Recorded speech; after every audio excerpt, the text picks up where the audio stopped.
করবে। হাদিস আছে যে শিশুরা যখন মারা যায় নাবালক অবস্থায়, সেসব শিশুরা যেহেতু নিষ্পাপ মাসুম, তারা পিতামাতার জন্য সুপারিশ করে, কিন্তু সুপারিশ পাওয়ার জন্য নিম্নতম যোগ্যতা থাকতে হবে।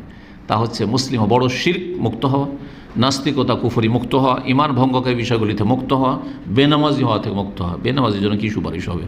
আর তারপরে আপনার যে শিরক মাজারপন্থী, তার জন্য কিসের সুপারিশ হবে? নাস্তিকের জন্য আবার কিসের সুপারিশ হবে? মুরতাদ হয়ে গেছে। তো আল্লাহ যেন বুঝার তৌফিক দান করেন।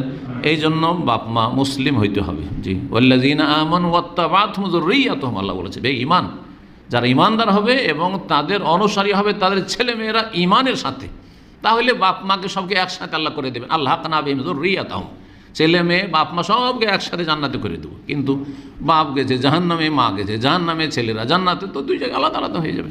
অথবা এর বিপরীতটা হয়েছে, তাহলে ছেলে মেয়েদেরকে পাবে না ওরা যদি জাহান্নামের পথে চলে। সুতরাং ছেলে মেয়েদেরকে বেদিন করে রেখে চলে গেছে, বেনামাজি করে রেখে চলে গেলেন, ওরা জাহান্নামে চলে গেছে। আর আপনি হয়তো দায়িত্ব পালন করেছেন, কিন্তু সেভাবে হয়তো দায়িত্ব পালন হয়নি, তাহলে তার জন্য একটা শাস্তি ভোগ করতে হবে। অথবা দায়িত্ব পালন অনেকে করেছেন, কিন্তু বড় হওয়ার পরে ছেলেরা শুনেনি, বেনামাজি হয়ে গেছে, তখন আপনার আর কোনো দায়িত্ব নেই। আল্লাহ যেন বুঝার তৌফিক দান করেন এবং আল্লাহ রাব্বুল আলামিন আমাদেরকে নেক হায়াত দান করেন, আমাদের ছেলে মেয়েদেরকে নেক হায়াত দান করেন।